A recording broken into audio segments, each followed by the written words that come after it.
Hi, I'm now on Port Meadow again, and I'm going to give my second reading of Alice's Adventures in Wonderland. It's sunny again, not quite as warm as yesterday, and windier, but it's not a bad afternoon. If yesterday's would get a first degree in Oxford terms for enjoyment, then today's gets a good second. And I'm a little bit south of where I was. Of course, if Alice were listening to the story, it's possible that she was travelling north at the time, in which case the second episode would be told further north than the first. But I don't know, and I'm just looking for nice places on the Thames to tell each episode. What I'm looking at here is the Bailey Bridge, and the little bridge to the left of it. I don't know what its name is actually, and I'm at the west end of the path that I walked along yesterday, that comes from the entrance to Port Meadow over on the right of the picture.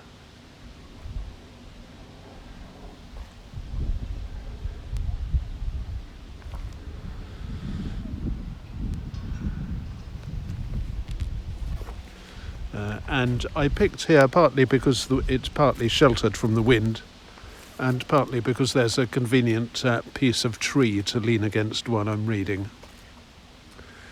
This is actually the end of a path called Willow Walk, which goes in that direction and curves round and rejoins the entrance by the car park. And it's also where Castle Mill Stream starts. Castle Mill Stream joins or comes off, depending on which way you're thinking, comes off the Thames here and then goes round Willow Walk there,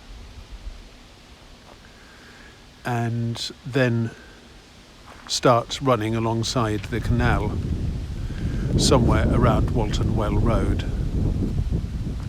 And eventually, at first it's behind some buildings, but eventually you can see it and walk along it.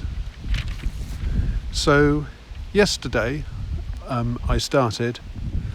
In the story, Alice sees a white rabbit and she follows it and falls down a rabbit hole, down, and she keeps going and keeps going. And she's beginning to wonder whether she'll come out at the Antipathies, and how funny it will be to be amongst people that walk with their heads downwards. And she'll have to ask whether this is New Zealand or Australia. And she's thinking about how she can curtsy while she's doing that, and she's trying to curtsy while falling through the air. And then she falls onto a heap of dry leaves and sticks, and the fall is over. And she comes into a hallway, and she finds a little three-legged table made of solid glass, and there's a little golden key on it. And she sees a door which looks as though the key would open it, but it's a very small door, and the door is into a passage that's not much bigger than a rat hole, and Alice is far too big to fit through. So she's a bit sad about that.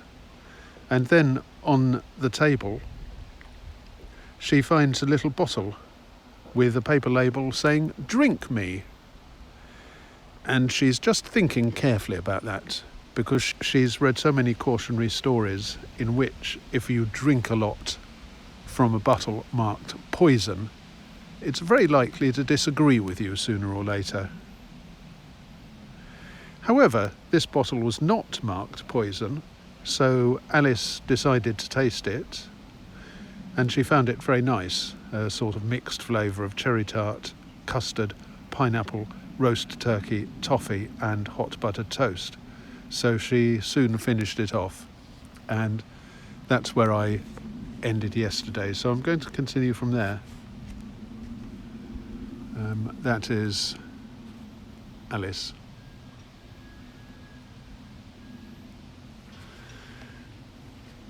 "What a curious feeling," said Alice. "I must be shutting up like a telescope." And so it was indeed. She was now only 10 inches high, and her face brightened up at the thought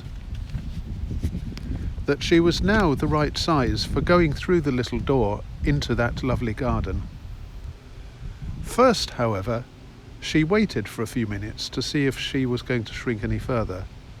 She felt a little nervous about this, for it might end, you know, said Alice to herself, in my going out altogether like a candle. I wonder what I should be like then.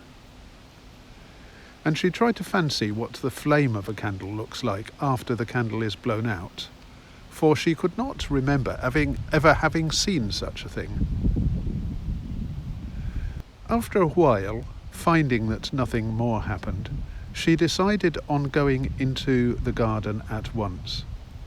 But, alas for poor Alice, when she got to the door, she found she had forgotten the little golden key.